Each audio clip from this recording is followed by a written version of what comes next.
memulai kegiatan proses pembelajaran kita untuk pagi ini, maka terlebih dahulu kepada kami petugas berdoa. Silakan memimpin kita dalam doa.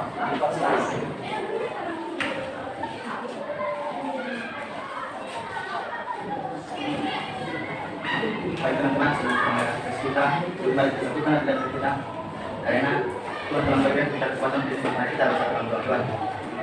Karena kami setelah kita berdoa, maka biar anak kami lebih semangat dalam belajar, maka Bapak minta kepada kami untuk kita menyanyikan lagu wajib nasional. Pada anak kami dipersilakan.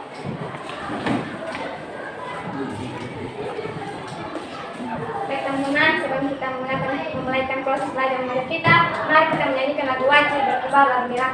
Saya undang teman-teman untuk berdiri. Berkibarlah benderaku, tiga ya. Berkibarlah benderaku. Baik kepada anak kami, sebelum kita memulaikan pembelajaran kita pada hari ini, terlebih dahulu Bapak absen dulu ya. Ya, Pak. Silakan namanya. Larissa, Ada Pak. Dindi, Ada Pak. Sesi, Ada Pak. Elvin, Ada, Pak.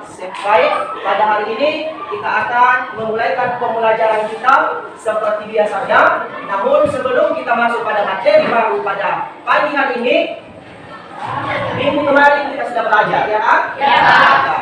Jadi kira-kira pada kami masih mengingat materi kita pada minggu yang lalu. Apa kira-kira yang kita bahas pada minggu yang lalu? Tentang norma lagi? Berarti anak kami masih mengingat materi. Pada hari ini kita akan masuk pada materi baru, yaitu tentang perumusan dan pengesahan Undang-Undang Dasar tahun 1945. Baik. Sebelum Bapak lanjutkan, maka Bapak dulu memberitahukan kepada anak kami tujuan pembelajaran kita pada hari ini. Perhatikan di atas. Nah, di sini ada tujuan pembelajaran. Yang pertama di sini, setelah mengikuti serangkaian kegiatan pembelajaran, maka peserta didik menganalisis perumusan Undang-Undang Dasar Negara Republik Indonesia dalam sidang kedua BPUPKI. Itulah tujuan pembelajaran yang pertama. Yang kedua, yaitu menganalisis pengesahan Undang-Undang Dasar Negara Republik Indonesia tahun 1945. Itulah materi yang akan kita bahas pada hari ini. Perhatikan di atas.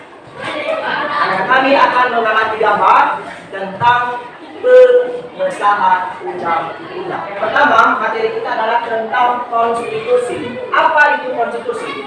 Pengertian dari konstitusi dikatakan di sini bahwa hukum dasar yang menjadi pegangan dalam penyelenggaraan suatu negara, undang-undang dasar, termasuk konstitusi tertulis. Itulah pengertian dari konstitusi. Nah, perhatikan gambar di bawah.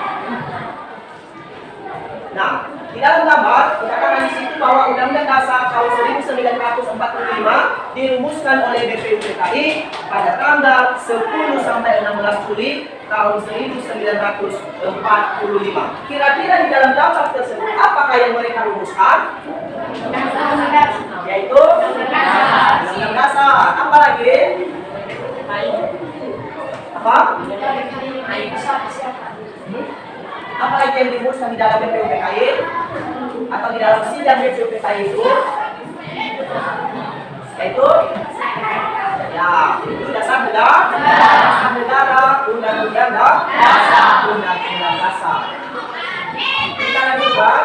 Nah, di sini terjadi yang namanya sidang BPUPKI. Ada berapa kali sidang BPUPKI? Ada dua kali. Setelah selesainya sidang BPUPKI pertama dan sidang BPUPKI kedua, maka BPUPKI itu akan dibubarkan dan diganti. Apa pengganti BPUPKI? BPKI. Oke, kita lanjutkan. Nah, inilah isi sidang kedua BPUPKI. Perhatikan di atas, yaitu merancang tentang undang-undang. Yang kedua, yaitu merancang bentuk negara, wilayah negara, dan keluarga negara. Dan yang ketiga yaitu susunan pemerintah. Baik, kita lanjutkan. Nah, di sini ada yang namanya pengesahan. Pengesahan Undang-Undang Dasar tahun 1945. Ya, setelah dirancang maka ada yang namanya ada namanya penetapan atau pengesahan. Nah, inilah pengesahannya dikatakan bahwa dalam sidang tersebut menghasilkan sejumlah keputusan. Nah, apa salah satu keputusannya? Yang pertama yaitu mengesahkan rancangan Undang-Undang Dasar sebagai Undang-Undang Dasar Negara Republik Indonesia tahun 1945. Yang kedua apa? Mengirim surat kepada Presiden dan mengangkat sebagai Wakil Presiden. Yang ketiga, Untuk sementara waktu tugas Presiden dibantu oleh Komite Nasional Indonesia Pusat atau KNP. ya, itulah ketiga tentang pengesahan Undang-Undang Dasar. Baik, sekarang silakan anak-anak kami amati video yang ada di atas. Lihat nanti apa yang terjadi dalam video tersebut. Perumusan dan pengesahan Undang-Undang Dasar Negara Republik Indonesia tahun 1945. 1. Perumusan Undang-Undang Dasar Negara Republik Indonesia tahun 1945. Konstitusi dalam bahasa Inggris, Constitution. Dalam bahasa Belanda, Konstitusi. Dalam bahasa Jerman, Constitution. Dalam bahasa Latin, Constitutio, yang berarti Undang-Undang Dasar atau Hukum Dasar. Konstitusi terbagi menjadi dua, yaitu konstitusi tertulis dan konstitusi tidak tertulis. Konstitusi tertulis adalah aturan-aturan pokok dasar negara, bangunan negara, dan tata negara yang mengatur kehidupan satu bangsa di dalam persekutuan hukum negara. Konstitusi tidak tertulis disebut juga konvensi, yaitu kebiasaan ketatanegaraan yang sering timbul dalam sebuah negara. Di dalam negara yang menganut paham demokrasi, Undang-Undang Dasar mempunyai fungsi yang khas, yaitu membatasi kekuasaan pemerintahan agar penyelenggaraan kekuasaan tidak bersifat sewenang-wenang. Negara Indonesia menganut paham konstitusionalisme, sebagaimana ditegaskan dalam pasal 1 ayat 2 Undang-Undang Dasar Negara Republik Indonesia tahun 1945 yang berbunyi, kedaulatan berada di tangan rakyat dan dilaksanakan menurut Undang-Undang Dasar. Konstitusi adalah hukum dasar yang menjadikan pegangan dalam penyelenggaraan pemerintahan negara. Oleh karena itu, menurut dunia Siti, konstitusi bukan undang-undang biasa.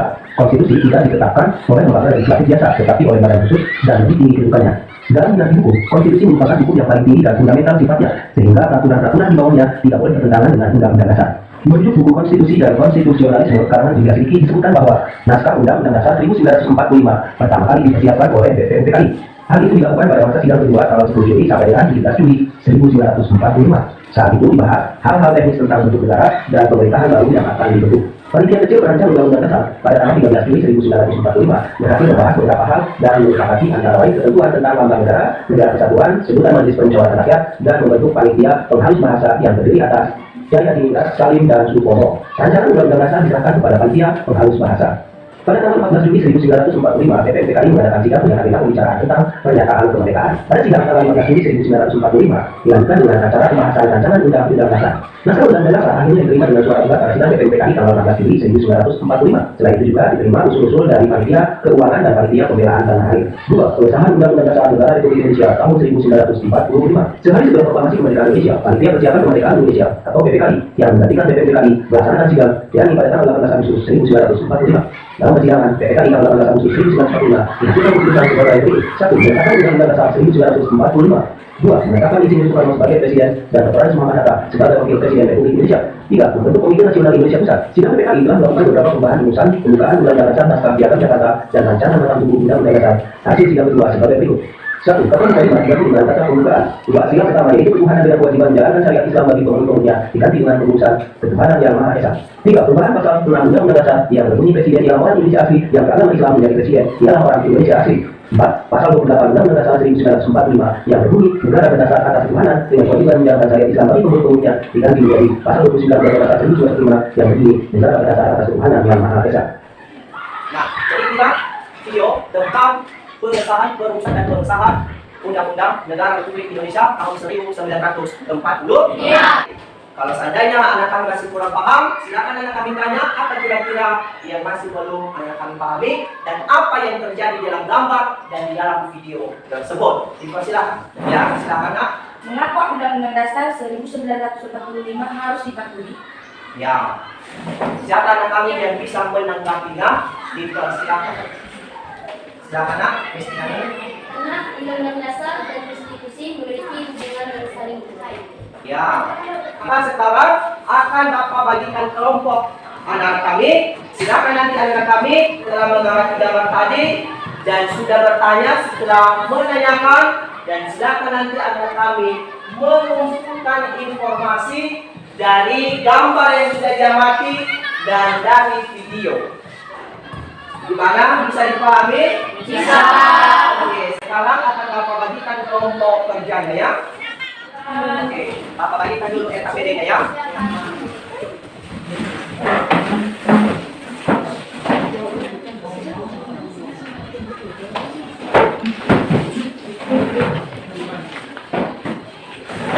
Oke, silakan anak kami mengumpulkan informasi.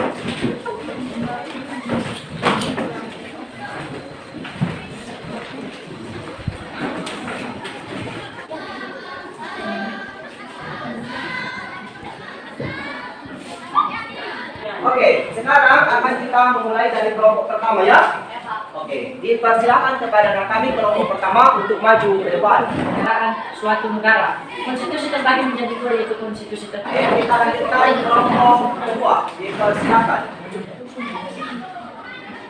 Ada juga terdapat perubahan Undang-Undang Dasar 1945. Ada perubahan kekuasaan tidak bersifat sewenang-wenang. Demikianlah hasil diskusi kami. Jika ada kesalahan yang kami buat di depan ini, kiranya dimohon maafkan. Sekian dan terima kasih. Baik, demikian dulu untuk presentasinya dan semuanya bagus. Karena kami sudah melakukan presentasi, maka materi kita akan selesai. Dan sekarang anak kami silakan jawab. Ada di situ lembar evaluasi. Ya, silakan anak kami jawab.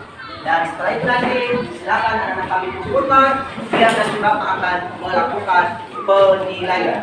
Baik, akan Bapak bagikan hasil evaluasinya. Kelompok 1, kelompok 2,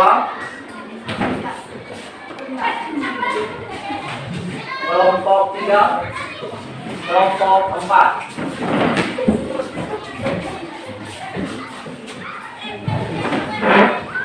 Baik, setelah Bapak periksa dan dari masing-masing kelompok sudah menjawab, namun yang paling sempurna yaitu kelompok 1 dan kelompok 2. Dari materi yang sudah anak kami pelajari hari ini, silakan anak kami menarik satu kesimpulan dan setelah itu nanti refleksi. Kepada anak kami dipersilakan.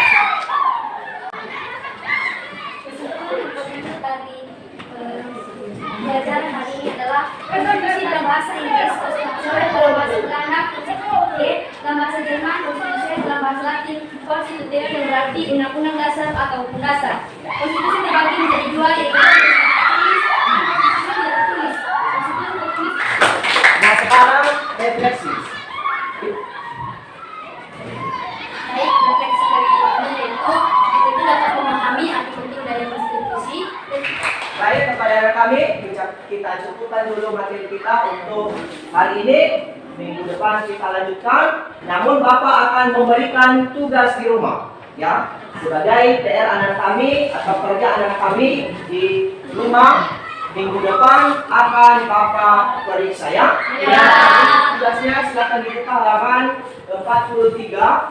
Di situ nanti ada pertanyaan dan silakan nanti anak kami jawab. Dan minggu depan silakan anak kami kumpulkan. Jadi sekian dulu pertemuan kita untuk siang hari ini. Selamat siang. Siap.